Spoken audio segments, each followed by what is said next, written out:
What is up, guys? This is Nightmare, and today I have a new build video for you all. This is my Stamina Templar PvP build for the Summerset update called Striker. This build focuses on small group play and is also able to be played in solo. So when I made my Templar builds, the focus was to get as much max stamina as possible. My goal was breaking 50k, and I was able to do that even in purple gear. With gold gear, that would probably sit at about 51 to 52k. It would be insane. But this build focuses on insane high burst damage, AoE. However, we have to sacrifice some recovery and sustain for that issue, talking for stamina. But being able to play in small group or battlegrounds, which is where I primarily play this, you will have no issues fighting and taking down players. The idea behind Stamina Templar is being able to nuke players really quickly and then being able to repent and getting your stamina back. And this build does that perfectly. So first off, let's go over the gear. Now, before I get into the gear, I do want to say that other people in the past have just recently made builds similar to this using the same two sets that I'm using. I would have uploaded this video well before they have, if only I had this build min-maxed as of leveling skills and having the proper weapons. So first off, I will go over my weapons in my first 5-piece set, and that is Hulking Draugr, or the Draugr Hulk set. As you can see, we're getting 2, 3, 4-piece max stam, 5-piece, we're getting 2500 max stam. So the reason why I'm going with hulking weapons is because the dual wield is the easiest to get. This one-handed dagger, precise right here, will drop from a boss before the last boss, so it's easier to farm the dual wield. And then along the way of farming, I was also able to pick up a hulking sword, so I have switched on to one dagger and one sword. I then changed the traits to a Nirnhone sword and an infused dagger. The infused dagger has a weapon damage enchant, and the Nirnhone sword has a disease enchantment. I use disease enchant for minor defile, and that's just going to help you reduce their healing done a little bit, which is going to help you get kills and secure a little bit easier. So that's the dual wield setup I'm using, a dagger and a sword. Sword is going to give me 2.5 increased damage done, and the dagger is going to give me some extra crit chance, which is very nice. It works very well with Templar, the extra crit. For the back bar, we're using a two-handed axe. The axe is really nice to proc a bleed. And then I'm also using the Drain Stamina Poison at 9. This is going to help our sustain a little bit. And since I actually engage with the two-handed axe, this can proc quite often. And this is just going to help you sustain through a fight a little bit better whenever this procs. You can get some extra stam recovery, which is very nice. That's these poisons right here. Moving on with our 2-piece monster set, I'm using Selene. I chose Selene because of the single target burst, which as you can see has a 13k tooltip. It procs every 4 seconds, and it also procs with our main spammable biting jabs, so we get a really high uptime on Selene. And then the 1-piece is also a max stamina, which is going to help get our stamina up even higher, which is the focus for this build. I'm running a heavy and a light, so heavy helmet, light shoulder. I have a heavy Divine's helmet. Ideally, this would be well fitted or in-pin, and then I have an in-pinned shoulder. Our second 5-piece set is going to be Bone Pirate. These two sets are just perfect for each other if you're trying to max your stamina. So Bone Pirate is giving us a 2 and 4-piece max stam and a 3-piece stam recovery. 5-piece is going to give us almost 2k max stam and a lot more recovery. Even with this set, our recovery is pretty low compared to other builds I have using this set. For some odd reason, I'm sitting at like 500 less stam recovery. probably because of my racial choice, but I'll get into that later. So we have an Impin chest piece, all stamina enchants by the way. Hulking Impin belts, hulking Impin hands, well-fitted bone pirate legs, and Impin hulking boots. Excuse me. So you will want to adjust your traits as you seem fit. I go with usually 5 Impin, and then I would go with 2 well-fitted, but I have 1 well-fitted and 1 divines. For our jewelry, we are finishing our bone pirate set with all weapon damage enchants. So that's going to be the gear. If you want to switch the gear around a little bit, what I would recommend doing, and I haven't tested it, but I think it'd be really strong also, is to take out the 2-piece Celine and put in your ability altering weapons. So an Asylum to H would be really nice, and Master one-handers would be extremely nice. So a dagger and axe. The idea behind the two-handed axe over the two-handed sword is the bleed proc, which I'm stacking bleeds with this build. For the slottable items, I'm using Dubious Chimera Throne, which is a drink. This will proc the Bone Pirate 5-piece.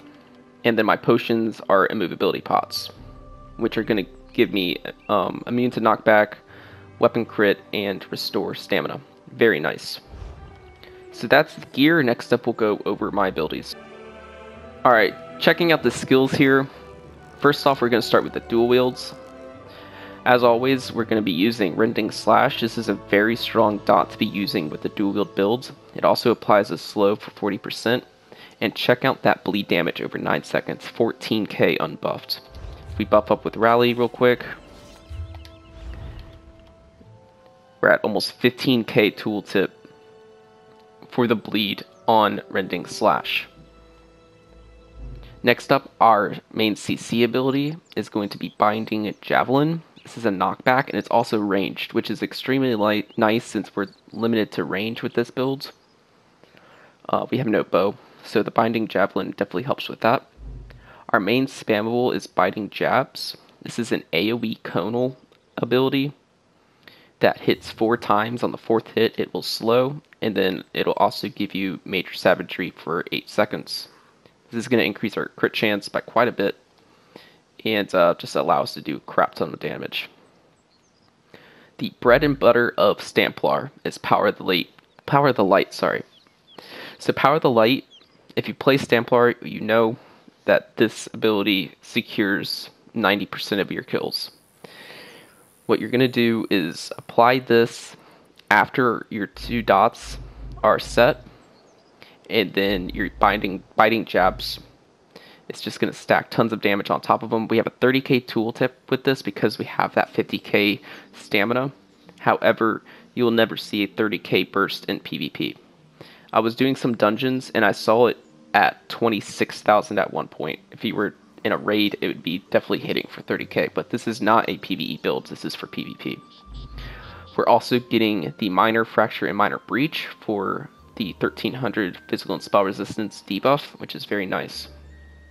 This ability is definitely something you want to be using for securing kills. Usually right before this pops is when I hit them with the Dawnbreaker smiting, and just the burst of Dawnbreaker and Power of the Light going off at the same time will one-shot people from full health most of the time. For our heal, we use Resolving Vigor, of course. This is key to survival on a stamina build. Very nice tooltip because of that max stamp also. And then as I stated, Dawnbreaker smiting, it's a CC, and then it has a huge burst, and then a huge damage over time. So moving on to the two-hand bar. Now I've been playing around with the two-hand bar abilities quite a bit, and I'm pretty comfortable with this setup. One of the abilities you're probably looking at right now, you're screaming that I'm a noob, but in practice and after playing with it, it's really nice. It's also a bleed, so we'll start off with that. Carve. It's a 9k bleed over 10 seconds. We're stacking that with the axe bleed and then the Rending Slash bleed. 2 bleeds is just insane. Correct me if I'm wrong, but bleeds I'm pretty sure do ignore armor, so you're going to be able to burst down tanks even better with this build. It also applies or gives you minor heroism, which is one ultimate every 1.5 seconds for 9 seconds, which is also really nice. I want to try to have Dawnbreaker up as much as possible. Whenever I can Dawnbreak a group of 2 or more or single target, I want Dawnbreaker up to secure kills very easily. It's almost a guaranteed kill with Dawnbreaker up, so Carve is going to help give us more ultimate, which was the big reason why. If you don't want to use Carve, if you think it's cheesy or noob or whatever, you have other options. So you have Extended Ritual or the other morph of this. I was using this at first. It's a defensive tool. I don't use it anymore though, because especially in Battlegrounds, it's high mobility. So I tend to run out of the Extended Ritual a lot. However, it does cleanse 5 harmful effects. But using this, I found that it was really hard to have enough magicka for Restoring Focus and Extended Ritual. So I took that out. Moving on, you could also use Critical Rush for a gap closer if you feel like you need a gap closer, which in the past all my other stamina builds had gap closers, but I don't really feel like it's that important for this build for some reason, especially since Rending Slash applies that nice slow. You could also use an Executioner for an execute ability, just to secure kills, but they're already dead after Power of the Light blows up, so again, I didn't really see the need for Executioner or Reverse Slice, whichever one you prefer. So going back to the 2H bar, Repentance, this is going to give us minor recovery buffs, which is really good. I'm stacking that with the Werewolf ultimate, which I never use Werewolf, go into it at least, but I have it slotted for 15% extra stam recovery. So whenever I'm not in combat, I stick on the 2H bar to have higher recovery. We can also repent the bodies, dead bodies, to get stamina back after blowing up 4 to 5 people with Dawnbreaker and biting jabs. So, like I said, the focus of this build was high burst, killing people fast and then repenting. Shuffle, very important open worlds, especially very important on a medium armor build. Major evasion gives 15% dodge chance for 23 seconds, and it also grants immunity to snares and immobilizations for 0.5 seconds for every piece of medium armor we have. So you can do the math with that. We have 5 pieces of medium. Restoring Focus, pretty important also on a medium armor build.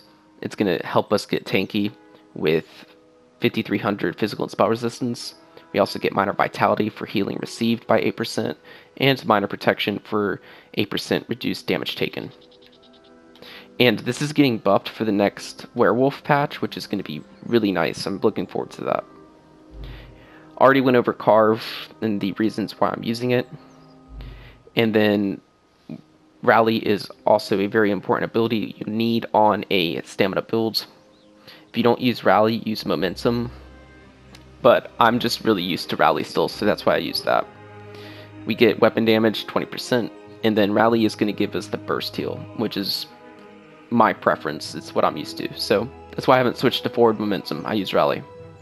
And then, like I said, Werewolf, I don't transform into it. You can if you want, but it's slotted for 15% stam recovery. All the passives you will be taking are all Adric Spear.